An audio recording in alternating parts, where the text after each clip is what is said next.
Hello and welcome to another episode of the Doster, T.O. and Phantom Podcast, the DTF Podcast. It is Monday morning, January 31st. My name is Rob Doster. I have with me Coach Terrence Oglesby, Clemson's own, and the one and only John Phantom, fresh off of calling that Providence Marquette game on Sunday. Phantom, that was a big game for you. Before we get into what we got planned today, we got a good show. We're going to break down each conference, who's going to win the league, who's best set up for a run in March. But I got to know, man, that was that the biggest game of your career that you called on Sunday?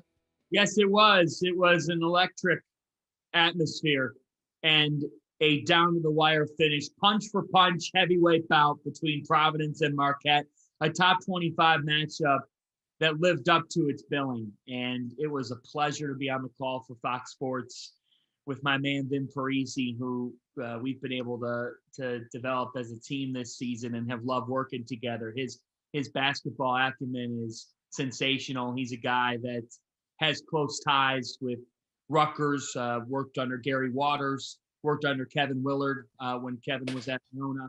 He has very close ties with Rick Pitino as well. Vin is outstanding, and I enjoyed every second of it. That's the type of game that when you get off the air, you pinch yourself and you say, we get to do this. We get to do this. We get to cover this sport for a living. So it was an emotional afternoon, and I appreciate the outpouring of love and followers who said, nice work. And it was just the type of game that makes you say, man, I get to live the American dream. How loud was it after Nate Watson's dunk? You've been in a lot of buildings and a lot of arenas that have gotten really loud. How loud was it after Nate Watson's dunk? Could not hear in the headset. Couldn't hear what Ben was saying. Couldn't even really, when you're talking, I can't hear exactly what I'm saying, but I'm hoping that it sounds good. And that's where the play-by-play. That's the story. That's the story of my life, Fitz. I'm just talking, hoping it sounds good. Yeah. And that's where I look back at it. That's where you don't have anything prepared. How could you prepare anything on that type of a dunk? So I just went with oh my, because that was an oh my man's jam. Nate Watson is a grown man. Yeah, yes. He came back to Providence. He said it was an easy decision. Guys, he is the Mariano Rivera of the Big East this season. When there's 3 minutes on the clock and it's a close game, damn. Give him the basketball, and he's going to make something happen. So I just went, oh, my, and that's where less is more. Let that crowd speak for itself. It is the ultimate tribute to a crowd for a broadcaster that in that game yesterday, guys, I could just lay out and let the crowd tell the story of the game. They told the story of that showdown. The student section went with the beach theme in the midst of a blizzard. It felt like 0 degrees yesterday in Providence. It was truly Big East basketball at its best. It was a great advertisement for the conference on FS1 in a standalone type of window for that league. So just a sensational afternoon. I couldn't hear myself think. Loved every second of it. Hey, what are your thoughts on the fans that are now petitioning for a John Fanta statue out in front of the dunk? I need a granite John Fanta in front of the dunk. Well, it's extremely humbling, but I don't play the games. I don't do what Nate Watson does or what Al Durham is doing for the Providence Friars. Look, it's very humbling. That fan base is so passionate, as Rob is learning right now. It's all good. It's all good. I love the banter. That's what the Big East was back in the day.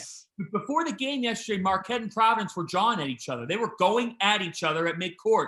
And somebody texted me and said, this is refreshing because the Big East schools have this love for one another. And it's a good thing. It's a good thing. They're all basketball schools. They're all like-minded. They don't want to break up again like we saw a breakup 10 years ago. So they're all conscious of that, right? But, we need some hatred in the league too. We need some punches. We need a game like yesterday. It was just a great game. But I don't play the games, and no statue needed. If you're going to build a statue, build it out of Federal Hill chicken parmesan for me, and maybe that's a nice tribute for me. But I'll tell you what, at the end of the day, basketball-wise, yesterday, going into the game, Marquette was 6-0 in games decided by 5 points or less. Providence was 5-0. Providence is now 6-0. Marquette is 6-1. It's a reflection of just how great of a game that was down the stretch. And say what you want about the Friars, but in a close game late, they have had the formula to find a way to win. They are unbeaten in those games decided by 5 points or less. Very, very impressive.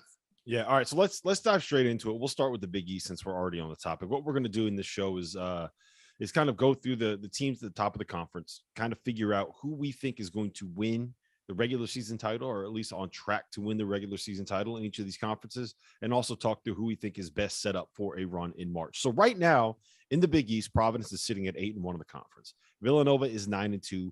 UConn is 6-2. I would think that those are probably the only three teams that are still in the mix to win the league's regular season title at this point. The odds right now, Villanova is minus 175 to win it. Providence is plus 275. UConn is plus 550. And to me, if you look at what the remaining schedule is for Providence, if you get 2.75 to 1 odds on them winning the regular season title, that's pretty tasty, T.O. That's pretty tasty. Yeah, I was sitting here looking at the schedule too. St. John's away, people have shown that they can win there. Villanova at home, the next really big one, because Georgetown has been Georgetown this year. They've really struggled. And then Georgetown, yeah, they stink. But then if you look, they have DePaul at home, then they're Villanova at home. This Providence team, whether or not they win the regular season, could come down to the last game of the season. And I hope John Fant is on the call for that one too. Villanova, Providence at Villanova. It could very well come down to that game. And that could be, man, that'd be big time. I like those odds though, 275 for Providence to win it, especially the way their schedule's shaping up. And you have Xavier at home. Not bad. Not bad at all.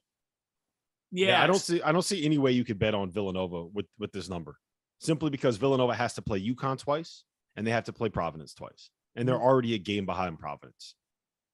Right. There's no way that you can bet on Villanova at that number. It just, if they end up winning this, it's going to be the miracle of all miracles, and Villanova just doing what they do, Fanta.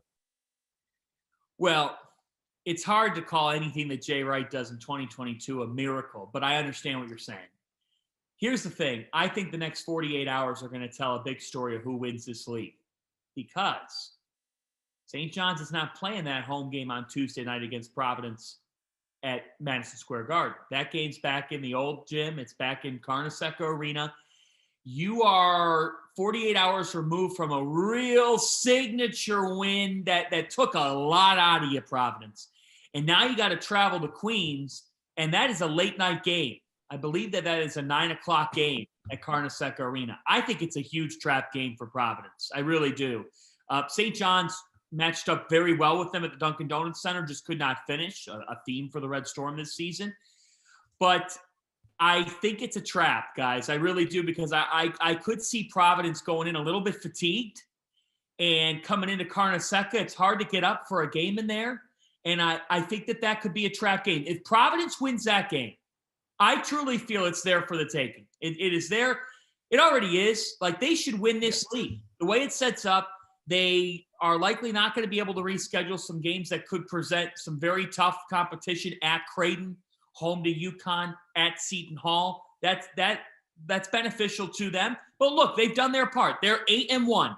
They're 8-1, and they have Villanova twice. That'll be telling who wins those games. I think Providence is a matchup nightmare for Villanova, because Nate Watson and Noah Horkler are going to cause a lot of problems, and Justin Minaya will too. Justin Minaya is going to take on Justin Moore, and he's going to shut him down. I mean, I will go on the record and say that right now. Justin Minaya is going to be named the Big East Player of the Week right now, like conference office is putting that out. He is playing the best defense in this league right now. He is a matchup problem for Villanova. Providence is a matchup problem for Villanova, and then some.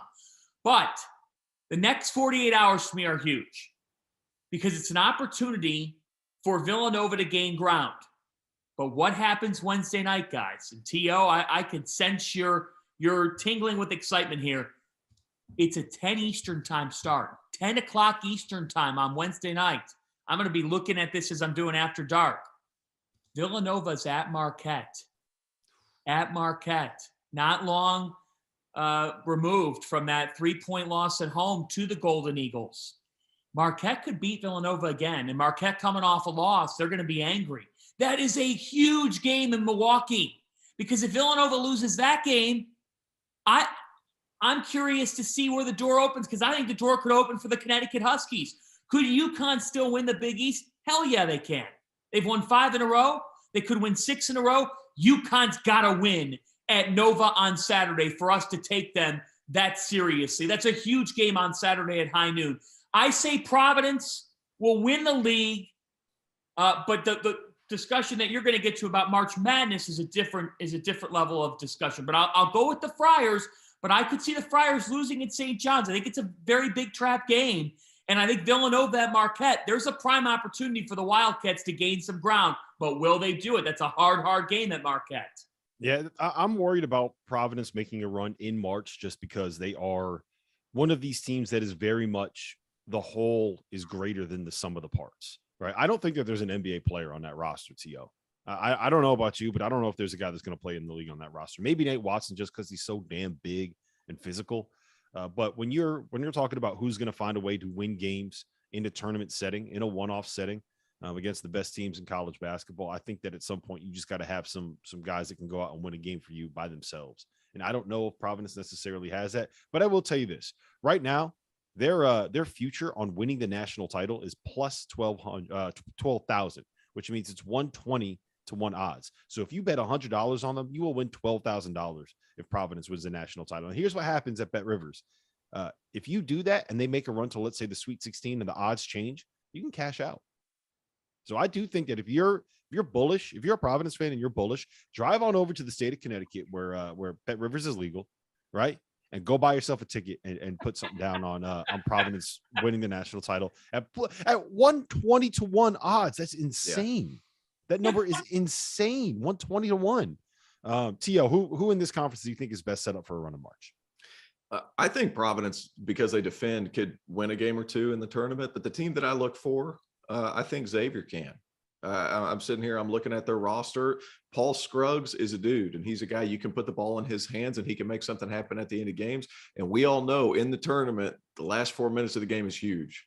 And they've got guys, they're old. I mean, Scruggs a senior, Nunji a junior, Fremantle a junior. He's a little crazy. I like Fremantle. He's a little crazy. He's my kind of guy. But then you also have guys that can knock down some shots. Nate Johnson's been knocking them down at 42%. This Xavier team, they're old, they're big, they have a go-to player in Paul Scruggs. I think that's a team that could make a Sweet 16 and make a lot of noise come March. So I think that Marquette is the team that can make a run out of this league. Is that crazy? Look, no, Villanova's not crazy at all. Villanova's Villanova. We know what they are. We know what they do in March. UConn, I think, has a roster that's good enough to win some games. I'm always nervous about a team that really only has one point guard when that point guard is like a 5'11" MEAC transfer. I love RJ Cole, but he's 5'11", and I think that we saw against St. John's what happens if you can kind of take him away. So I'm worried about that. Marquette has dudes on the wings. They got a point guard that can make plays off the bounce. They have a rim protector that's going to erase everything at the basket unless he's getting swim moved by Nate Watson in the final 30 seconds of a game at the dunk. They get out and pressure on the wings. They can force turnovers. They make it very difficult for you to run offense. And like calling it what it is, they are one Justin Lewis layup away from being in overtime against Providence right now. So I think Marquette is the team that's best set up to make a run in March out of this group. Here's my only thing to combat that. When you get to the tournament, and I played on a high tempo team when I was in college, but like when you get to the tournament, that game slows down. You're going to have to score in the half court. Like you have to find ways to score in the half court in the NCAA tournament. I think Xavier can do that. I think Marquette can too, because I love Smith. I think he's one of the best freshmen in the Big East for sure. I mean, he's fantastic, but Marquette has to rely on this a little bit. You got to get up and down. You saw what they tried to do in the first half against Providence. They were trying to get up and down so they didn't have to play against a set defense. In the NCAA tournament, you have to play against a set defense. I do think that they can for a couple of reasons. One, Tyler Kolek is a guy that could break down a defense in a ball screen.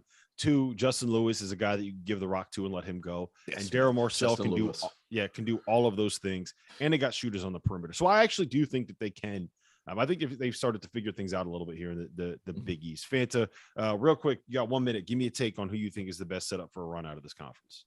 Marquette, by the way, we talked about Providence being 120 to 1 to win the national title. Marquette is 150 to 1 to win the national title. So if you're a Big East fan and you think one of these two teams can make a run, like put $10 down on it and then cash out if they get it to the Sweet 16. It's an easy way to make money. So do I still get a minute? Yeah. Goodman did that to me the other day. So here's the thing. I think on their best day, when they play their best basketball, that Connecticut is the toughest team in the Big East. Because against a set defense, like T.O. was saying, you got to be able to play against a set defense. When you have number 21 in the middle that you could just feed the rock, he is an elite player. He is a throwback big. In the Big East, everybody knows everybody. You're going to play each other twice or three times a year. In the NCAA tournament, if you have never seen Adama Sanogo before, that is a real hard prep. He plays the position at the 5 really like few others do. He can run the floor too. He did it last week in a pair of wins. The big question is if RJ Cole gets enough help, but Tyrese Martin has the ability to single-handedly win them a game in the NCAA tournament. This is a Connecticut team that's picking up steam, that is tough as nails, that handed Auburn its only loss. The Huskies are the team that could make the deepest run in the Big East if they're playing their game. If they're playing their game and they're in sync enough offensively, then the UConn Huskies could be sitting in a regional final, and it would not surprise me at all. The point at the end of the day is, though, we threw out different answers. Illustrate the fact that the Big East is absolutely a top 3 conference in college basketball this season. And it's crazy that none of us said the team that has won 2 of the last 5 national championships. Oh, we want to be different. Yeah, we want to be different. That happens in the national narratives. Villanova's boring.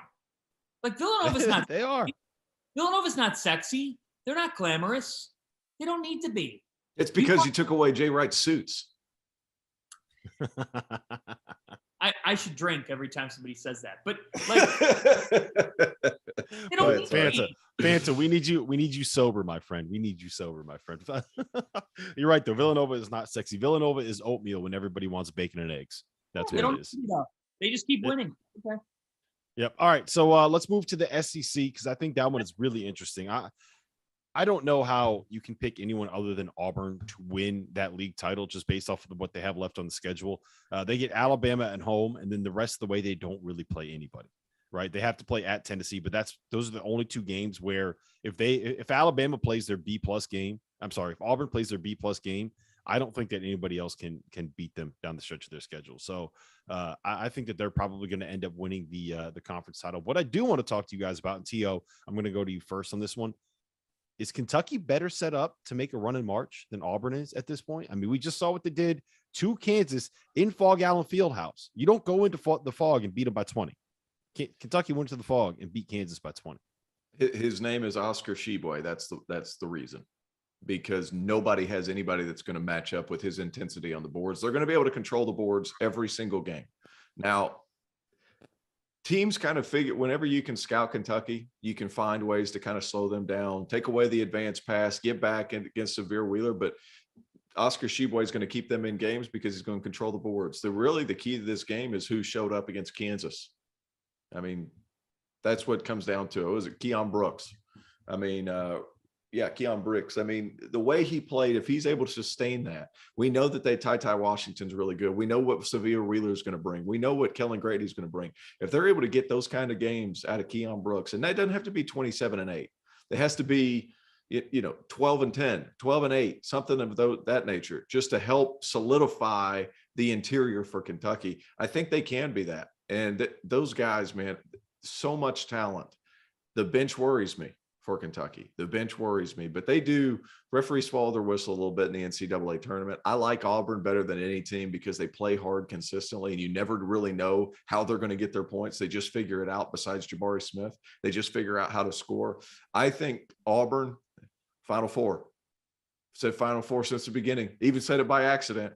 And I'm going to go ahead and stick with it. I think Auburn is the team that makes it the furthest in the NCAA tournament. I do too.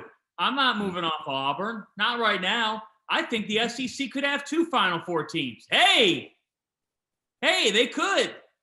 Look, Severe Wheeler had 8 assists on Saturday, and we've debated on this podcast about his presence. But he and Ty Washington have learned how to play with one another. They combine for 13 dishes. Oscar Tshiebwe does the work of two big men. That is directly from Rob Doster over the weekend, and it is an outstanding take. It is the truth. Kentucky needs someone to be able to give them that scoring burst, and it could be a different guy in their starting five. They do not have a great bench, and that's the exact reason why I don't like them more than I like Auburn.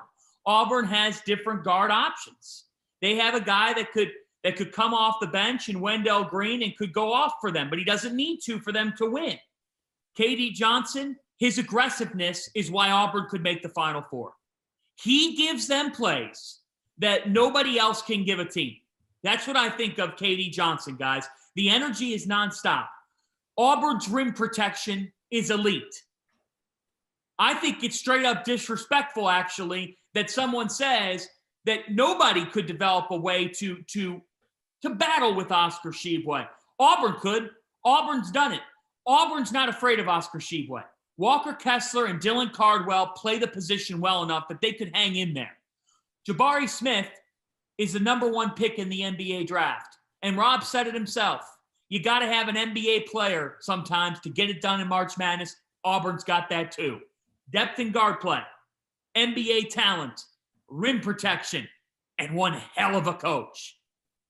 Auburn Tigers are the team in the SEC that both is the best and the most capable of making the run.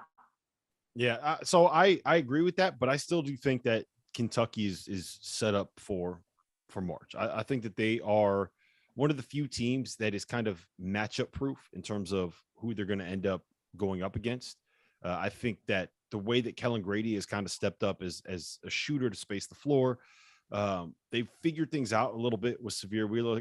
I made the point on After Dark on Saturday, and the way that you can kind of get out and transition because you don't have to worry about sending five guys to the defensive glass when you have Big Sheeb down there, I think changes a lot of things for him, and it allows him to take advantage of what Severe Wheeler does best. If you want to beat Kentucky, you have to make them play a half-court game, and you have to make it so that you don't have to guard Severe Wheeler in the half-court. When they are getting stops and when they're able to get out and transition, that's when they are really, really dangerous because you get this little like he's like a scat back, right? He's like one of these guys that's impossible to stay in front of. What is Severe Wheeler, like 5'9"? He's like 5'9", 205. I'm shocked that he didn't end up playing running back at some point in his life. Like he would have been a great punt return, the way that he's built. But you let him get out in transition, and that's when he's going to be at his best. And I think that they've done a really good job taking advantage of that. Right now, Kentucky at Bet Rivers is plus 1,400 to win it all. T.O., Alabama, LSU, Tennessee. You got any take on any of these? I was about to say sleeper pick Alabama, because whenever the game is really tough, they really show up. And you saw what they're capable of against Baylor. You've seen what they're capable of against Gonzaga, against all these other teams, these big time wins that they've had throughout the course of the year. Guard play can get you there. It's just a matter of if they're going to be locked in defensively. And you saw what they're capable of when they are locked in defensively. Baylor had to adjust to them, not the other way around, which I thought was interesting in and of itself. Yep.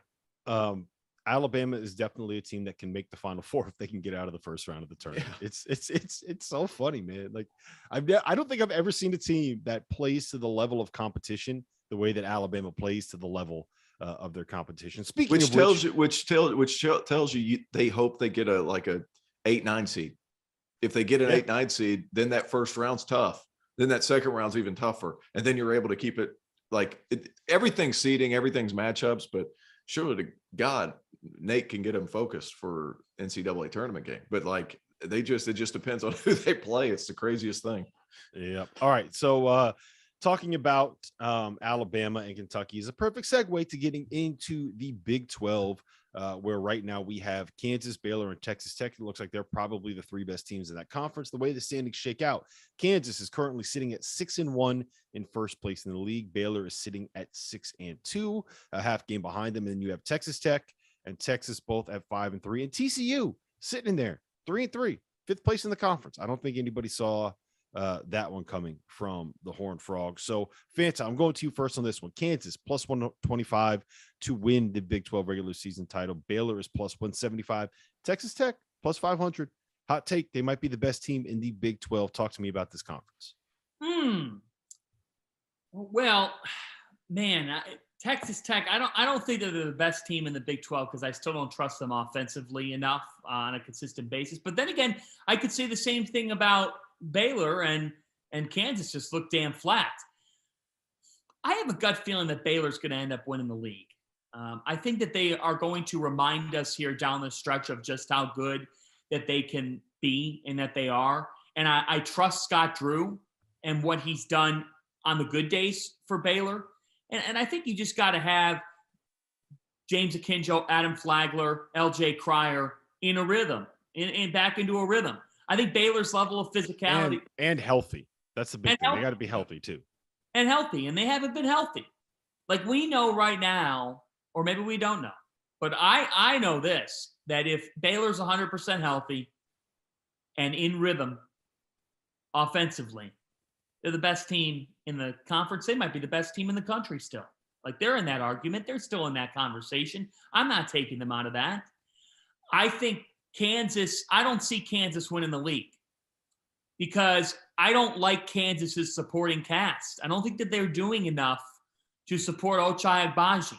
I don't think that Bill Self is even comfortable with his supporting cast. I think he's trying to figure out what he has, but at the end of the day, David McCormick hasn't been anywhere close to what he was last year.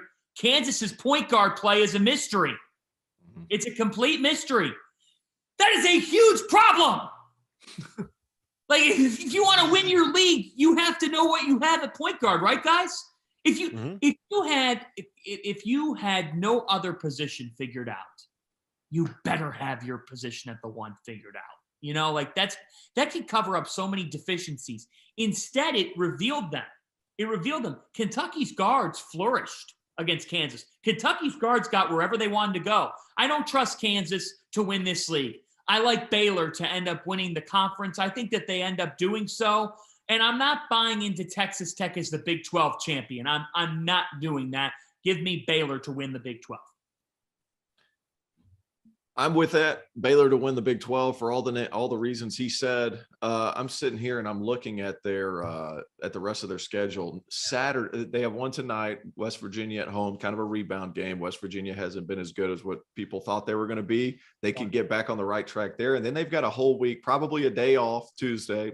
Then they got a few days to get ready for Kansas at Kansas. That game right there is going to tell you a lot, because James Akinjo is going to have to be really good. They match up well with them from an athleticism standpoint. I'm excited to see what they do at Fog Allen. They win that game, you can go ahead and take Baylor really seriously for the rest of the year. I love Texas Tech.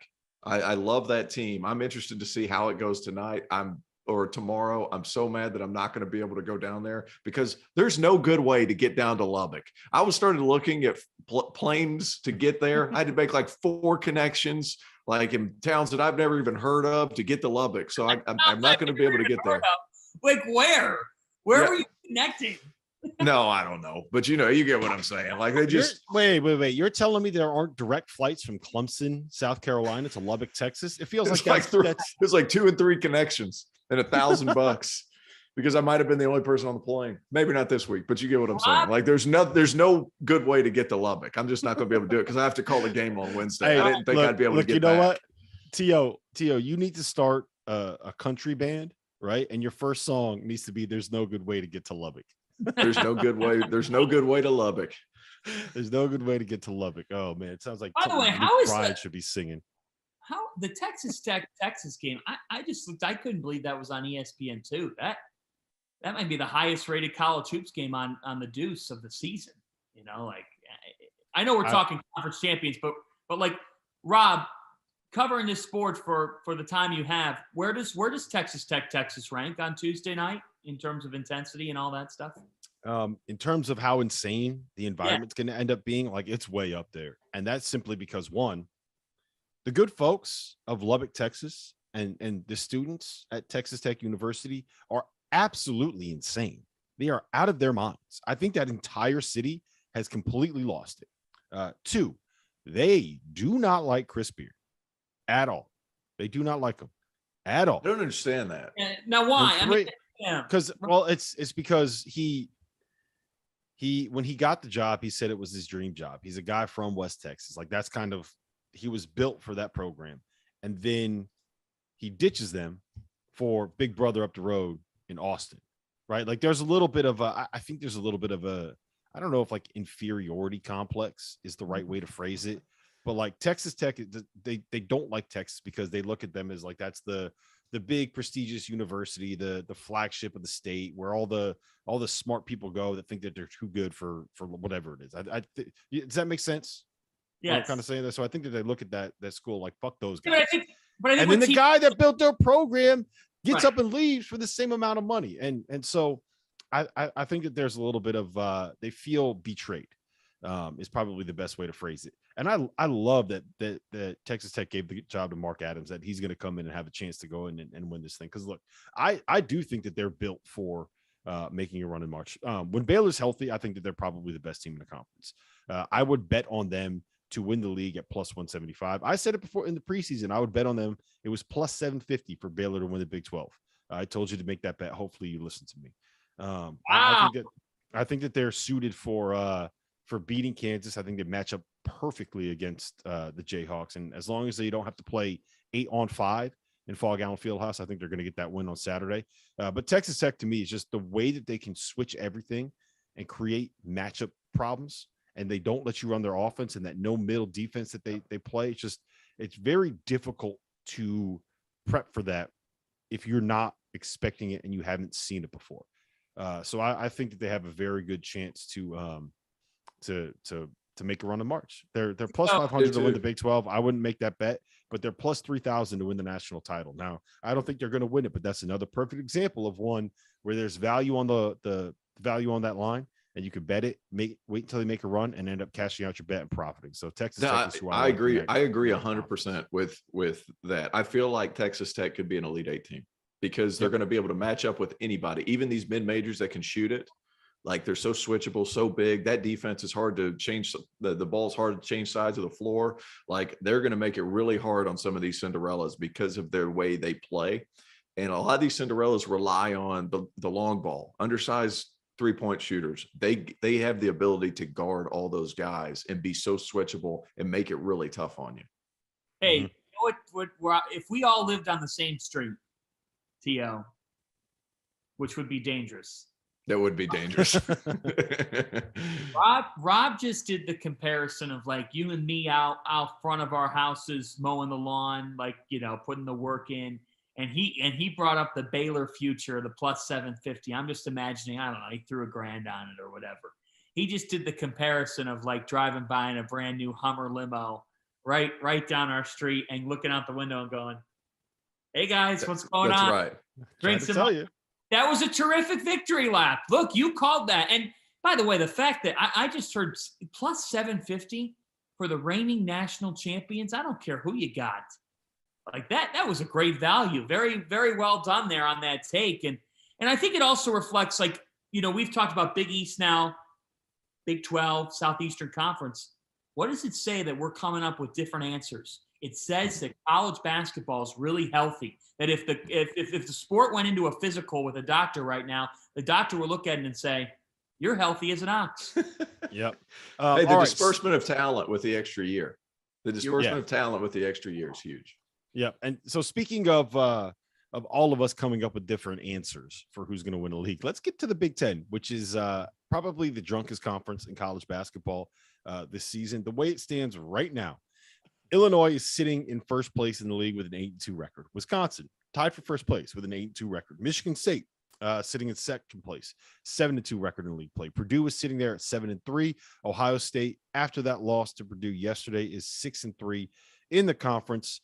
T.O., let's go to you first on this one. Illinois is plus 190 to win the league. Purdue is plus 225. Wisconsin is plus 325. Michigan State plus 550. Ohio State plus 1,000.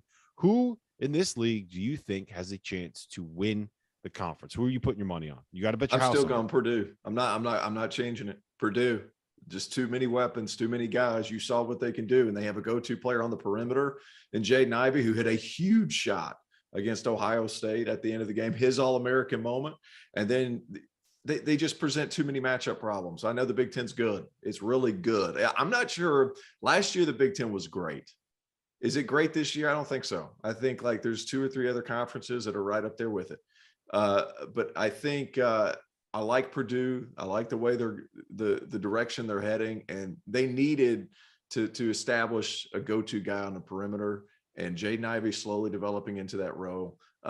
People want to criticize point guard play. More specifically, Goodman wants to criticize point guard play. I just feel like if the guys can get it past half court and you need somebody to distribute, get it to Travion Williams and he can do that. If you need somebody to attack the basket, Jaden Ivey can do that. You need post scoring. Zach Edey can do that. They have shooting. Give me Purdue. But are we jumping straight into March Madness, or are we going to everybody do this first? Well, yeah, let's who would you take, Fanta? Woo. This is a really hard question. I think that Illinois has the biggest 3 games coming up to determine if they're going to win it or not. Illinois' next 3 games are home Wisconsin, at Indiana on Saturday. Look, Assembly Hall on a Saturday at high noon, it's going to be tough. And then at Purdue. You go 2-1 in that stretch, we're having that discussion that you're going to end up winning the league. But I'm going to side with Terrence on this, and I'm going to go with Purdue, because I look at the way Purdue's schedule sets up. I think that they are most capable of winning this league. However, I do not think that Purdue is the team that is the best team poised for a March Madness run. I think that Wisconsin could end up being the team that's poised for a deep. Okay, you shake your head. Now, last week you had them in the Final Four conversation. Well, yeah, I think because they have Johnny Davis. I don't think that they're the best set up to make that run. You know who's the best set up to make that run? Who? The Fighting Illini, baby. Wrong. Give me Kofi Coburn, right? Give me Trent Frazier. Give me Alfonso Plummer. And let me know as soon as Andre Curbelo starts figuring it out. Because here's the thing about Illinois. He's not going right to. now. But listen. Right now, they're sitting at 8-2. They are in first place in the Big Ten. And they have not had a stretch of games where Kofi's been healthy and Andre Curbelo's been healthy, right? They have not had a chance to figure that out. Now. It's going to be February. Yeah. Kofi's dealt with a concussion. Curbelo's dealt with a concussion. He's been sick. He's been banged up. So I think that, I think that they're very, very good without Curbelo at all, right? I love the idea of a backcourt with Trent Frazier and Alfonso Plummer. Those are 2 tough MFers with the biggest big guy in the country inside in Kofi. Plus, you got shooting all over the place. Jacob Branderson, I don't think he's missed a shot this season. So I think that they're really set up well to make a run in March. Purdue, I can see them getting knocked off in the first round. Like, I don't think that that's crazy to say because they can't guard the perimeter, man. They can't get stops. You know what they are right now? No one is talking about this, but we spent all last year talking about how Iowa was a team that was going to get picked off early because they couldn't get stops. Yeah. And you know what Purdue is right now? Purdue is last year's Iowa. They're built around a 5-man in the middle that is utterly dominant. They don't play any defense. They have an elite offense. Yeah, but Purdue has Jaden Ivey. Iowa didn't. They don't get stops. They don't get stops. They gave up yesterday. They were up 52-35 with 14 minutes left in the game. They gave up 43 points in the last 14 minutes against an Ohio State team that doesn't have a point guard.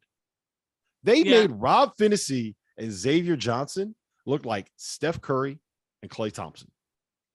Yeah, just briefly, the reason why I picked Wisconsin was because I have found through the years that I have gone against them and I've paid for it. You know why I've gone against them? Because they play ugly. They don't play a real sexy style of basketball, but we're finding in the NCAA tournament, T.O., that doesn't always win. Look, you have a guy that could be National Player of the Year in Johnny Davis. Tyler Wall is terrific in the post when fully healthy and when going for them. I think that Hepburn and Brad Davison, who's on his 10th year of college basketball, is just a winner. I think Brad Davison's a winning player. Mm-hmm. And I love the togetherness of that group. And it's not to say that I don't think the Illini could be in a regional final. I like them. But if I'm picking the team that to me has proven in the past that they don't need an overwhelming amount of options to win. Like guys, NCAA tournament, deeper it gets. One possession game. Who do you trust? Who do you trust? I trust Wisconsin to get a stop. And I trust Wisconsin because they have Johnny Davis to score the ball for them. Sometimes it's that simple, right, Terrence? I don't disagree. I like when a team has the best player on the floor at all times. The team that I think is best suited for March. It's not Wisconsin. It's not Illinois. It's Michigan State. Because their point guards have been good enough on certain games. I think people forget. Everybody's like, point guard play. Michigan State's 16-4, and they've had good wins. And they are very switchable around a perimeter. Marcus Bingham Jr. can guard out on the perimeter, which is what was the Achilles heel for the Big Ten last year. Look at Michigan State come March, and I promise you, Izzo's going to have those guys going. Wow. And Walker and Hogard, I'm telling you, they just need to be decent because their defense and their rebounding is going to make it happen. And Max Christie, he's figured it out. He's starting to figure it out. They've got a guy that they like to go to. And when he doesn't make, Malik Hall's a guy they like to go to. When he doesn't make it, they crash the boards. Watch Michigan State in the tournament. Watch them. I'm telling you, they're big. They do it from a lot of different spots. Watch it happen. As long as they don't have to play Northwestern at home without Northwestern's best player, Pete Nance, then they probably got a chance. Watch it happen. Watch it happen. And let me just say for the record, Illinois played Maryland and lost by 20 without Kofi Cockburn. They played Michigan State and beat the hell out of them without Kofi Cockburn. My thing is, Michigan State, I hear you. Look, Izzo's going to get those dudes playing hard as hell. AJ Hogard and Tyson Walker, when they are right, they make Michigan State really, really good. I don't trust those guys to be right for 6 straight games. I think that Michigan State is the kind of team that beat anybody. They might lose to a 13 seed. Like you don't want to see Belmont if you're Michigan State. Yeah, the biggest formula against Michigan State is take away transition. Take away their transition. When they get downhill and they can find Malik Hall or Gabe Brown in the open floor, good things can happen for that team. Christie is figuring it out. He's probably the key to this. He is the key to this. But Michigan State, at a certain point, you can defend and rebound and play your asses off. You got to score the ball when you're playing against a set defense. We keep on emphasizing that. Michigan State has a lot of issues in the half court. Their offense in the first half against Illinois last week was the reason why they lost the game. I think Marcus Bingham's the key because you look at like he can guard out on the perimeter. He can do all those things. Like I think if you get stops and your first shot defense is really good and you're able to close out that possession and run, you can make it happen against Michigan, or Michigan State can make it happen. Big year in the Big Ten. The Big Ten knows that they have to have a bounce back year in the NCAA tournament. We just listed 4 teams that could make a deep run. For the Big Ten, pressure's on, magnifying glasses on here. You got too much talent in that league to fade the NCAA tournament. Let's see what happens. I think my hottest take is that we get to the second weekend and there's like one Big Ten team left. It's just there's a lot of teams in there that are good, that are just weird. It'll be Michigan State. You're welcome. Yeah. Well, it probably will be. It probably will be. And T.O. will be taking this victory lap. All right, we'll see. We're going to see. We need to have a graphic put up with all these conferences, who we've picked, and then now make a graphic. We'll save it. We'll review it at the end of the year. Yeah, I will. I'm going to write all this stuff down. All right. So Pac-12. Let's move to the Pac-12. UCLA right now is sitting in first place at 8-1 in the league. They are minus 129 to win the Pac-12 regular season title. Arizona is sitting at plus 100 to win the regular season title. They're a half game back. They're 7-1. UCLA plays at Arizona on Thursday in what is probably going to end up being the game of the season in the Pac-12. Arizona plus 1,600 to win the national title. UCLA plus 1,700 to win national title. T.O., talk me out of my new love affair with this UCLA program. I think that they're back. It's hard for me to talk you out of it because we saw what they could do whenever they beat the brakes off of Arizona, a team that I'm really a big fan of. Point guard play, Tiger Campbell is terrific. It still worries me a little bit with tough shot making, but they're the number 9 defense in the country and they're a top 20 offense in the country. It's hard for me to argue at this point. They've turned me into believers. And when it comes to a deep tournament run, I'm starting to fall off the Arizona because of Kirk Kriisa. I'm telling you, I'm starting to fall off simply because of point guard play. He's too erratic. And whenever I said going into the Arizona UCLA game, I said he has a huge susceptibility to emotion. You saw that. against UCLA. He got too fired up. What did he go 0 for 8, 0 for 9, something like that against? I think it was 0 for 13 or something like that. Yeah. Did you hear the juiced. UCLA fans were chanting MVP at him when he went to the free throw line late in the game? But I mean, that's what I'm saying. He gets too fired up. It's too much emotional baggage for him, especially come the tournament. That's speaking from experience. That weekend at the NCAA tournament is so much. Like, it's so much. You're going to press conferences. You're doing things that you wouldn't typically do. You're going on tours. You're doing all this. Like, there's so much emotional stuff that can take you out of it at the tournament. That worries me. If we're not talking UCLA, if Oregon finally gets it together and gets in the tournament, I think they could win some games, but still buying UCLA. Yeah.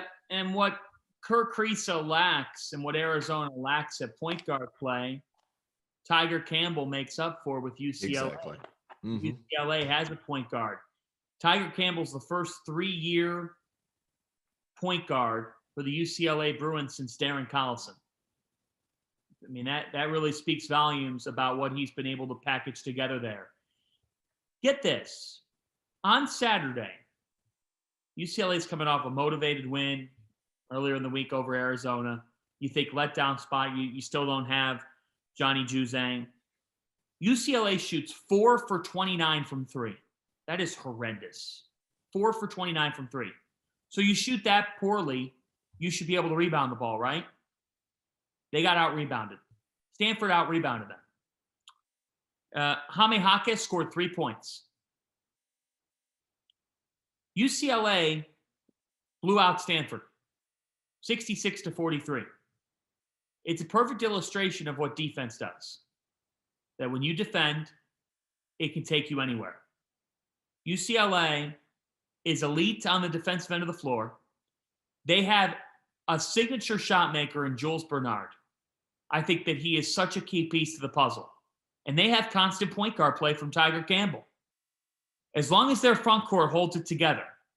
So as long as Cody Riley and then Miles Johnson are able to hold things together for that team, they're going to be right there in a regional final, could make the Final Four.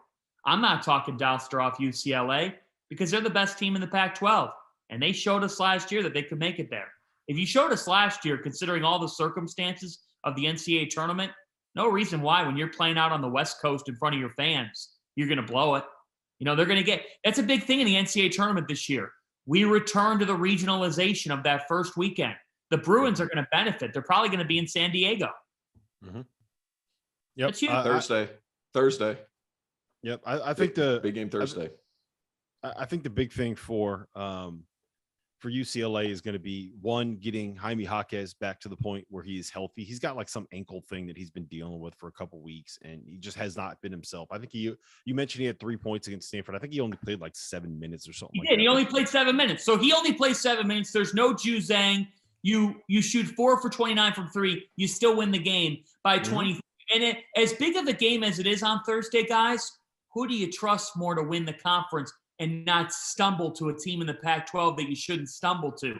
Arizona could stumble because they're inconsistent in the backcourt. UCLA won't. Yeah, I hear all that. I do think that Arizona is very, very good. But at some point, you just have to we mentioned this last night. Mick Cronin is so good at finding a mismatch and going to it over and over and over again. Like he very much is kind of taking a page out of the NBA's playbook and just finding your weakest player, setting up switches to get like his guy going one-on-one, and then just letting Juzang rock or Jules Bernard rock. Done. Or letting Tiger Campbell go past somebody. So yeah, I think there's quite a bit of value on UCLA at this point. All right, let's move to the ACC to wrap this thing up. Duke right now is sitting, I think they're a half game back of Miami at the top of that conference. They are 7-2 in the league. Notre Dame is 7-2 in the league. Miami is 8-2 in the conference. And North Carolina, for all the flack that we've given them, is sitting at 7-3 overall in the ACC. T.O. Duke is -200 to win the conference. Miami's +450. Notre Dame is +1100. Is there anybody else other than Duke that you think has a chance to win this regular season title? Miami has a shot, but they have some tough games. They're at Wake Forest. They're at Syracuse to close the season. That's going to be an interesting one. Guys, I mean, it's Duke's to lose. It's been that way since the beginning of the season. Miami, the only thing is if Miami doesn't lose to Florida State twice, like they're undefeated in conference. That's the crazy thing about it. By a combined 2 points, 2 games by 2 points. They're 3 points away from being undefeated in the ACC. So that's obviously going to come back to haunt them. They don't play Duke again. They have a chance to win it. I think it's going to be hard to run the table because I think you're going to have to, because I think Duke is definitely going to do that. Those are pretty good odds though. 450 in Miami, then minus 200 for Duke. Not terrible odds, at least for the regular season, but Duke's geared to make the deepest run in the tournament. I don't think there's any doubt. You agree, Fana? I totally agree. If Duke goes 2-0 this week, they may not lose again in the ACC. I actually think they're going to take a loss this week. I think they might lose to Notre Dame or to North Carolina. I just think they might get surprised. They've shown at times late in games on the offensive end of the floor that they can struggle. Their point guard play can come and go still. But if you look at Duke, big picture, they have the best rim protection in the conference, or the best defensive team in the conference, and they have an NBA player. And so when you have all things, a couple of them. So when you have all those things combined, I still this is not much of a contest. But if you look at Duke's schedule after this week, so they're at Notre Dame, at North Carolina, just briefly here. Home Virginia, they're winning that game. At Clemson, tough game. I bet they win that game. At Boston College, no question. Home Wake Forest, no question. You're going to win that game. Home Florida State. At Virginia. At Syracuse. At Pittsburgh. It's road games, but you're better than those teams. And then you close it out, home North Carolina. There's none of this says to me that they're going to have major stumbles, because the ACC is just not. It has not had a good year. If Virginia were more of a factor, then we'd be talking a little bit differently, because Duke's got Virginia twice on the schedule in the last month. But I don't trust Virginia. They have not had a good season. I would go with Duke to win this league. Yeah, I think Duke's probably going to find a way to win it. I think that Duke is rightfully still the number 2 team according to the title futures at Bet Rivers. They're plus 850. The only team with lower odds right now is Gonzaga, who is plus 650. I will say this: I like Wake Forest and North Carolina, given the fact that they're pretty big sleepers or underdogs, whoever you want to phrase it. North Carolina is plus 3,000 to win the title, which means that they're 30-1 odds, and North Carolina is plus 6,000. And Wake Forest is checking in at plus 8,000. So both of those teams, I think, have the players to be able to make a run. Like Alondas Williams, we talked about it with Johnny Davis, right? Alondas Williams, how often is he going to be the best player on the floor when he steps on the floor? North Carolina has as much talent as anybody in the country when they're playing well, but they don't guard. They don't guard. I know they don't guard. Why would you spend your money on a team that doesn't guard? Because the same reason that you're going to spend your money on Purdue. North Carolina, number 1 offense in the country. North Carolina right now is a better defensive team than Purdue is. Look at who they're playing. Look at who they're playing. Look at stop it. Team than Purdue. They're not. No, they're not. No, they're not. They are a better defensive team than Purdue is. Yes. No, they're not. Look at any one of the metrics, and they'll tell you that North Carolina is a better defensive team. I don't care. Well, the metrics are slanted because of the conferences they play in. It's not even close. Are they though? Yes, 100% it is. It's not even. This isn't even it's close. Adjusted. All right. Keep selling Bet Rivers and your plus 8,000 before they get beat in the first round. Carolina still needs to make the freaking tournament. The only metric I look at is Ken Pom luck, and North Carolina 77, and Purdue is 166. Look at who you're playing. Strength of schedule is better for Purdue. What does luck have to do with that? Who's number 1 in the luck? Who's number Apparently 1? Everything. Apparently luck has to do with a lot of things this year. Who's number 1 in that right now? If you put North Carolina in the Big Ten, they'd be the 7th best team in that league. Who's number 1 in luck? On Ken Pom. Providence. And that is the perfect way for us to end this week's DTF podcast. Carolina doesn't guard anybody, and those things, they are slanted. Say what you want. Look at the teams they've beaten the dog out of. Boston College by 30, Virginia, they've no, beaten look, because trust me. got I like, Carolina get all that. Trust me, I get all that. All I'm saying with North Carolina is when you get to the tournament, a lot of times it's going to come down to talent. Who's got the better basketball players? And I think if you look at what North Carolina has on their roster, they have better basketball players than most of the teams that they're going to end up facing. Now, whether or not they decide they want to play defense is a completely different story. But if they decide that they want to start playing defense, then that's a team that has the weapons to be able to make a little bit of a run. That's all I'm saying. There's a lot of teams that don't have that kind of talent. There's a lot of teams that don't have that kind of talent. You're telling me. Yeah, but a lot of teams don't have to have that kind of talent if they have the 5-man who can shoot it, because Armando Bacot can't guard anybody outside of 10 feet. They can't guard anybody anywhere, man. That's what I'm saying. The only thing that I'm saying is if you're sitting here and you're telling me that you're going to go all in on Purdue to win a national title, when Purdue is Iowa from last year who got bounced in the second round, and you're not even sitting here looking at a team that has Caleb Love and RJ Davis and Armando Bacot, and you're going to say that there's no chance. Love's done a bang up job. No chance that they can make it. There's no chance that they can get to a second weekend. Enough. There's no chance that they can get to a second weekend. All right. Look, well, hold on a minute. You can both say that Purdue, you have trust factors with Purdue, and that Purdue's not Iowa from last year, and also that Purdue is not a worse defensive team than North Carolina. You know, we get so in the weeds sometimes, and people are going to yell at me for this, but like at some point, who do you freaking trust over what a team's analytics are from top to bottom? That there's not always a match with that. Okay. What I know is this, like we go back to all the way back to starting of the podcast, guys. Here's what the analytics don't show about Providence. They're 6-0 in games decided by 5 points or less. Wisconsin is 7th in Ken Pom luck. But if they were in a close game, I'm taking Wisconsin because they got Johnny Davis and the other team doesn't. You know, I love Ken Pomeroy. I think he does a great job with his system. But like at a certain point, these games are decided by more than just those metrics. The point is college basketball is healthy. It's going to be a fun finish to the season. And these debates are awesome. No, the bottom line is this. These games are decided on KenPom. They don't play them on the courts. It's all decided within the numbers, within the analytics, within the computers. The games themselves, the stuff on the court doesn't matter. It's all about the fact. How about the fact that Carolina has had 13 games where opponents have shot better than 36 or 13 where they've shot better than 36% from three. They don't guard crap. It's ridiculous. It's all luck. It's all luck. There's proven studies that say defensive 3-point shooting is all luck. Did Goodman make it to Lubbock? Did Goodman make it to Lubbock? I don't know. I hope not. Listen, this has been another episode of the DTF Podcast. For my partners in crime, Terrence Oglesby and John Phantom, my name is Rob Dawson. We're going to see you guys again